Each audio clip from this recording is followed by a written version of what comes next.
रोहन दिल्ली शहर में नया नया आया था। गांव से शहर आकर वो बहुत ही खुश था। गांव में बहुत गरीबी होने के कारण वो शहर आ गया था। रोहन का दोस्त राजेश दिल्ली में कई दिनों से रहता था। रोहन राजेश से कहता है, अरे वाह, ये दिल्ली शहर तो गजब का शहर है, बिल्कुल हमारे गांव के उलट। कितने पैसे वाले लोग रहते हैं, मैं भी खूब पैसे कमाऊंगा यहाँ।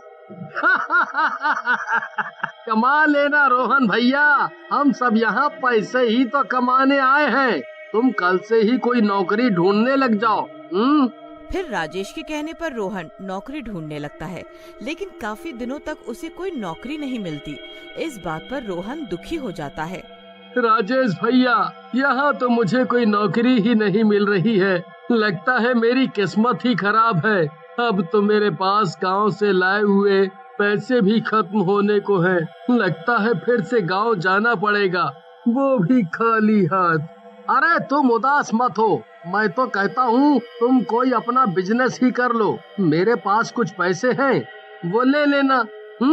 रोहन को राजेश की बात जच जाती है और वो एक आइसक्रीम की रेहड़ी लगा लेता है।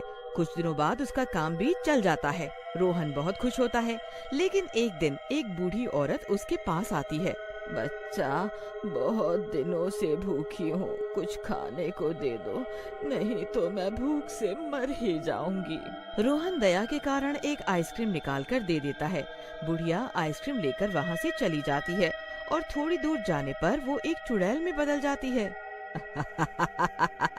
आज मैं भी आइसक्रीम खाऊंगी, मजा आ जाएगा। मेरी सारी चुड़ैल सहेलियां बहुत तारीफ करती हैं आइसक्रीम की। ऐसा कहकर चुड़ैल आइसक्रीम खा जाती है। उसके बाद चुड़ैल हर रोज बूढ़ी औरत बनकर रोहन के पास जाती और रोहन हर बार आइसक्रीम दे देता। एक रात, अभी मुझे इतना मन क्यों कर रहा है आइसक्रीम खाने का, चलो चलकर देखती हूँ, शायद कोई आइसक्रीम वाला मिल जाए। ऐसा कहकर चुड़ैल रोहन की रेहड़ी पर जाती है और उसमें से आइसक्रीम उठाकर खा जाती है। अगली सुबह रोहन जब वहाँ आता है तो आइसक्रीम के खाली पैकेट देखता है। अरे ये आइसक्रीम कौन खा गया? लगता है चोर आ गए होंगे। इसके बाद चुड़ैल दिन में जाने की बजाय रोज रात को जाती और रोहन की रेहड़ी से आइसक्रीम लेकर खा जाती। इसकी वजह से रोहन को घाटा होने लगता है और एक दिन जब रोहन अकेला बैठा कुछ सोच रहा होता है, तभी वहाँ राजेश आता है। फिर रोहन राजेश को आइसक्रीम चोरी होने की बात बताता है, जिसे सुनकर राजेश बोलता है, अरे ये तो सचमुच बहुत ही गंभीर बात है। हमें रात में चलकर जाना चाहिए और चोर को पकड़कर पुलिस को दे देना चाहिए। रात में राजेश और रोहन आइसक्रीम की रेहड़ी से दूर कहीं छुप जाते हैं। आधी रात को एक औरत वहाँ आती है और उसकी आइसक्रीम की रेहड़ी को खोलने लगती है। औरत को देखकर रोहन बोलता है, अरे ये तो वही बूढ़ी औरत है जिसे मैं आइसक्रीम देता था। देखो, आज ये मेरी रेहड़ी से आइसक्रीम चुरा रही है। लोग सच कहते हैं, भलाई का तो जमाना ही नहीं है। फिर राजेश और रोहन बूढ़ी औरत के पास जाते हैं और उसे पकड़ लेते हैं। बुढ़िया, आज तुझे पकड़ लिया, मेरी दुकान में चोरी करती है। अभी पुलिस के हवाले करता हूँ तुझे। रोहन की बात सुनकर बुढ़िया हंसने लगती है। मेरा तू और तेरे पुलिस वाले कुछ भी नहीं बिगाड़ पाएंगे, समझा? तेरी भलाई इसी में है कि तू यहाँ से चला जा। बुढ़िया की बात सुनकर राजेश को बेहद गुस्सा आता है और वो बोलता है, एक तो चोरी करती है और ऊपर से रौब दिखाती है। अभी दो हाथ लगेंगे तो अकल ठिकाने आ जाएगी। हाँ। राजेश की बात सुनकर बुढ़िया और जोर जोर से हंसने लगती है और बोलती है, मेरी अकल नहीं, अकल तो तुम दोनों की ठिकाने आ जाएगी जब तुम मेरा असली रूप देखोगे। ऐसा कहकर बुढ़िया चुड़ैल के रूप में आ जाती है। चुड़ैल को देखकर दोनों वहाँ से भागने लगते हैं।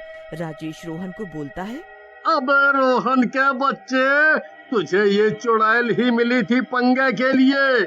मैंने गलती की तो तेरे साथ यहाँ आया। आज से मेरी तौबा, अरे मेरी क्या, मेरे बाप की भी तौबा, जो तेरे मामले में कभी बोला। तभी चुड़ैल उनके सामने आकर खड़ी हो जाती है और बोलती है, तुम दोनों क्या सोच रहे हो, मुझसे बचकर भाग सकोगे? ऐसा नहीं हो सकता। रोहन चुड़ैल को बोलता है, चुड़ैल जी, आपको आइसक्रीम खानी है ना, आप रोज खाओ, लेकिन हम दोनों को जाने दो। आपका जब भी मन हो आप मेरी दुकान से आइसक्रीम ले जाना, लेकिन अभी तो हमें जाने दो। रोहन के कहने पर चुड़ैल को ना जाने क्यों दया आ जाती है और वो बोलती है, ठीक है, तू कह रहा है तो मैं तेरी बात पर विश्वास कर लेती हूँ, लेकिन अगर ज्यादा चालाक बनने की कोशिश की तो ध्यान रखना, मेरे से बुरा कोई नहीं होगा।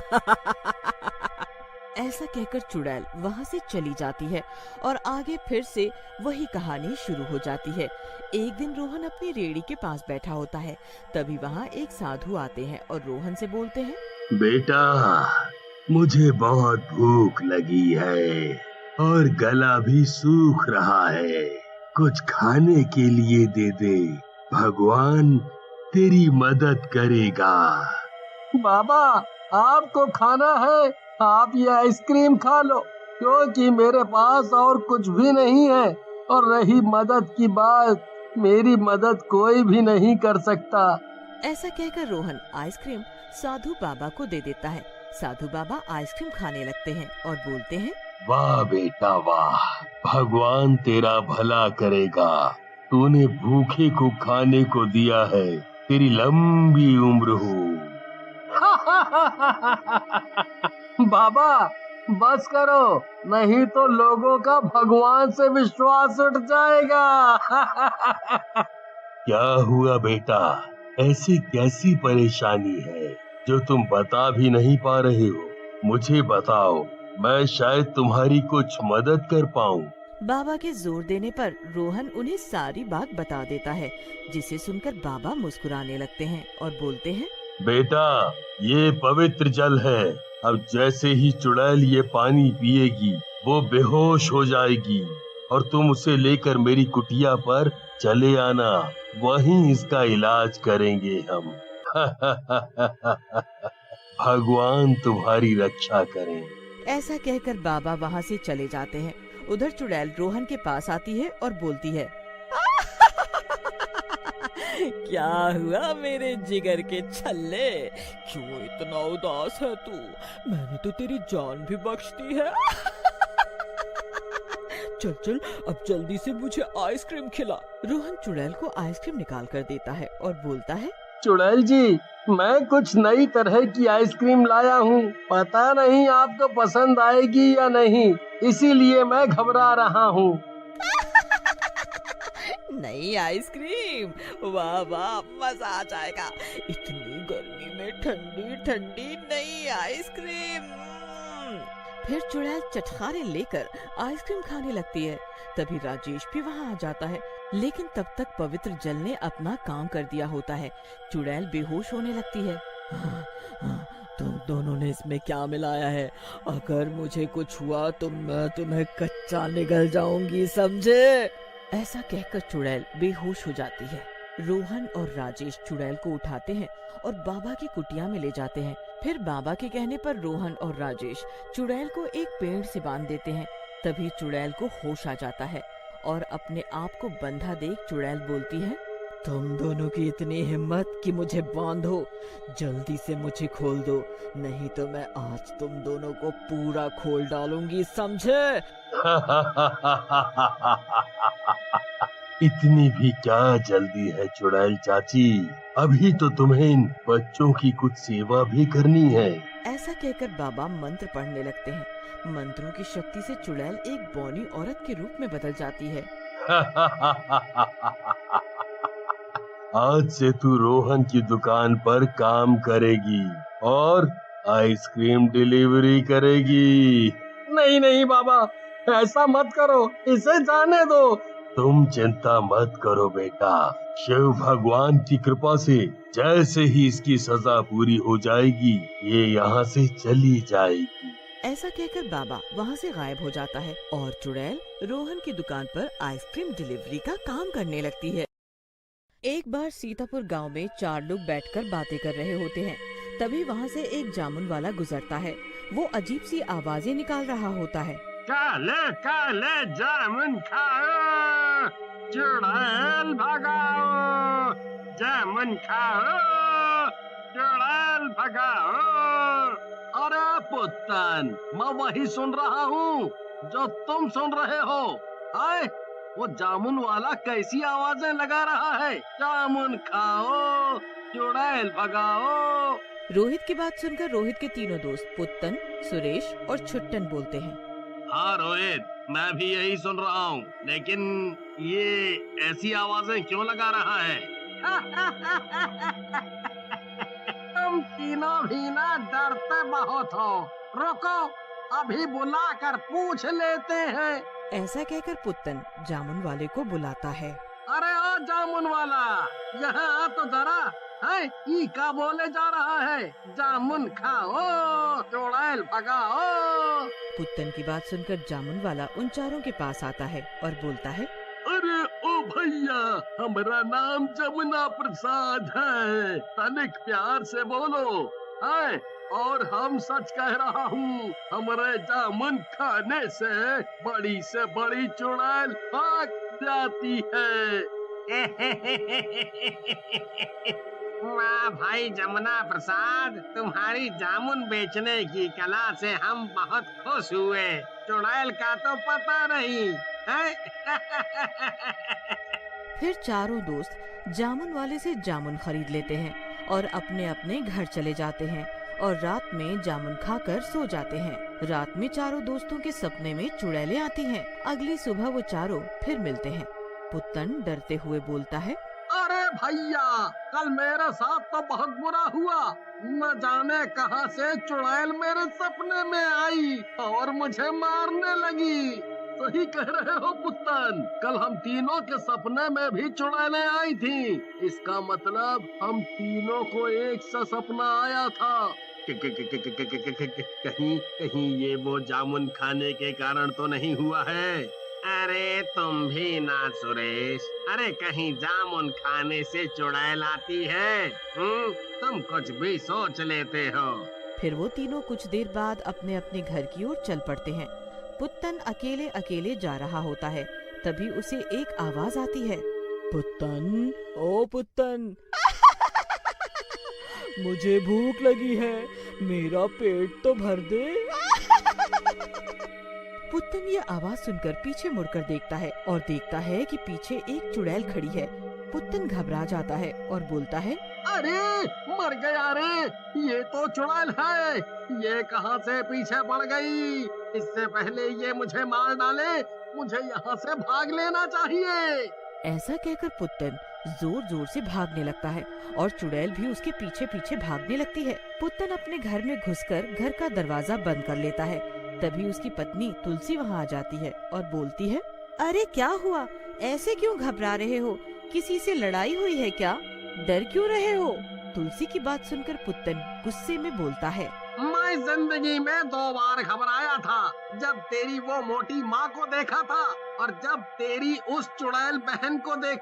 पुत्तन की बात सुनकर तुलसी को गुस्सा आ जाता है और वो गुस्से में बोलती है। सुनो जी, ज्यादा मेरी माँ का नाम मत लो, नहीं तो मुझे चुड़ैल बनने में ज्यादा देर नहीं लगेगी। फिर दुनिया में कोई मुझसे नहीं बचा पाएगा तुम्हें, समझे? तुलसी को गुस्से में देखकर पुत्तन चुप हो जाता है और अपने कमरे में चला जाता है। रात में उसके कमरे की खिड़की को जोर जोर से खटखटाने की आवाज आती है। पुत्तन उठ जाता है और खिड़की के पास जाता है। वहाँ उसे चुड़ैल की परछाई दिखती है। चुड़ैल पुत्तन से बोलती है।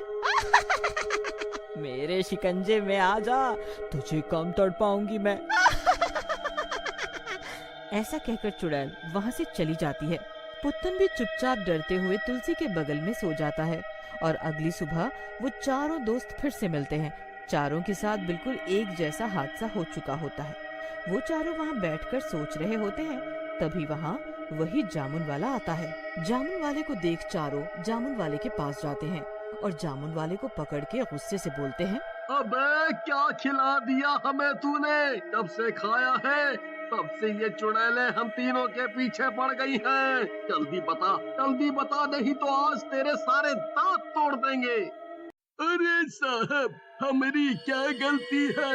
मैंने तो सिर्फ जामुन बेचे हैं आपको। और हमारे गांव में कहा जाता है, जामुन खाओ चुड़ैल भगाओ। जामुन की बातें सुनकर छुट्टन को गुस्सा आ जाता है। अबे तेरे गांव की ऐसी की तैसी हमारी जिंदगी खराब कर दी और कह रहा है कि हमारे गांव में बोलते हैं। सच सच बता, नहीं तो तेरे सारे दांत तोड़ दूंगा। हम सच कह रहा हूँ साहब, सच में ऐसा ही है। फिर एक बात समझो आप लोग, अगर चुड़ैल आएगी नहीं तो फिर भगाओगे किसे? अब अगर जामुन खाने से चुड़ैल आई है तो शायद जामुन खाने से चुड़ैल जाएगी भी। फिलहाल मैं तो चला। ऐसा कहकर जामुन वाला वहाँ से गायब हो जाता है। उसे ऐसे गायब होते देख वो चारों और भी घबरा जाते हैं। सुरेश डरते डरते बोलता है, अरे ये भी गायब हो गया। मुझे लगता है ये सब के सब मिले हुए हैं। ये कोई जामुन वाला नहीं बल्कि कोई शैतान या चुड़ैल का ही कोई दोस्त है जो हम चारों को फंसा गया। अब हम चारों मरेंगे और कोई भी हमारी जान नहीं बचा पाएगा। अरे सुरेश, शुभ शुभ बोलो, जान कैसे नहीं बचेगी? है हमारी जान कोई हलवा है क्या जो कोई भी खा जाएगा?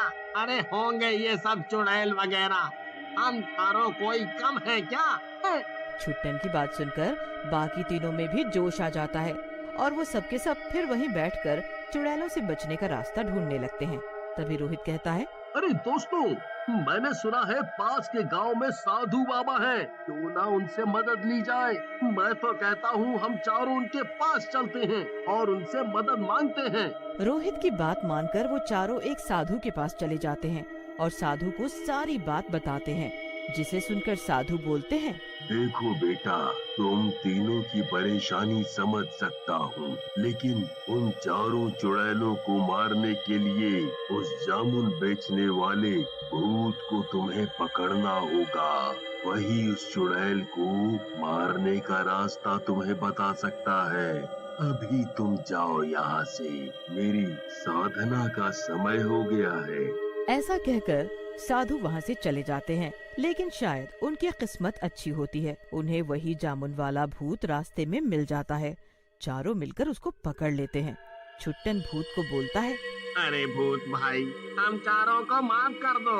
हमने आपकी बड़ी बेइज्जती की है, लेकिन हमारी जान तुम ही बचा सकते हो, नहीं तो वो चुड़ैल हम चारों की जान ले लेगी। अब आया ना औकात में। अरे भाई, हम भूत है तो क्या हुआ, हमारी भी कोई इज्जत है, समझे? चलो, अब तुम लोग जिद कर ही रहे हो तो तुम्हें बता ही देता हूँ उस चुड़ैल से निपटने का रास्ता। फिर भूत उन चारों को चुड़ैल से निपटने का रास्ता बताकर वहाँ से गायब हो जाता है। वो चारों उस रात रोहित के घर पर ही सो जाते हैं। रात में उनके घर पर दस्तक होती है। चारों उठ जाते हैं, लेकिन छुट्टन में ना जाने कहां से हिम्मत आ जाती है। वो आगे बढ़ता है और दरवाजा खोल देता है। सामने चारों चुड़ैलें खड़ी होती हैं। दरवाजा खोलते ही चारों अंदर आ जाती हैं और एक चुड़ैल बोलती है, तुम चारों एक साथ मिल गए, चलो अच्छा है, आज हम चारों की भी पार्टी हो जाएगी। चुड़ैल की बात सुनकर रोहित और बाकी के तीनों भी हंसने लगते हैं। और तभी सुरेश बोलता है, चुड़ैल जी, आप चिंता क्यों कर रही हैं? हम चारों तो मरने वाले ही हैं, लेकिन मरने से पहले जामुन खाना चाहते हैं। चुड़ैल सुरेश की बात सुनकर हैरान रह जाती है और बोलती है, जामुन खाना चाहते हो? तो खा लो, हमें क्या। तुम चारों की अंतिम इच्छा जरूर पूरी करेंगे। फिर सुरेश, रोहित, पुत्तन और छुट्टन चटकारे लेकर जामुन खाने लगते हैं। चुड़ैलो, ये तुमने क्या किया? तुमने तो अपनी मौत खुद खा ली। भूत के कहते ही चुड़ैलें जलने लगती हैं और थोड़ी देर में ही पूरी जल जाती हैं। आज अपना बदला पूरा हुआ, अपन तो चले। ऐसा कहकर भूत वहाँ से गायब हो जाता है।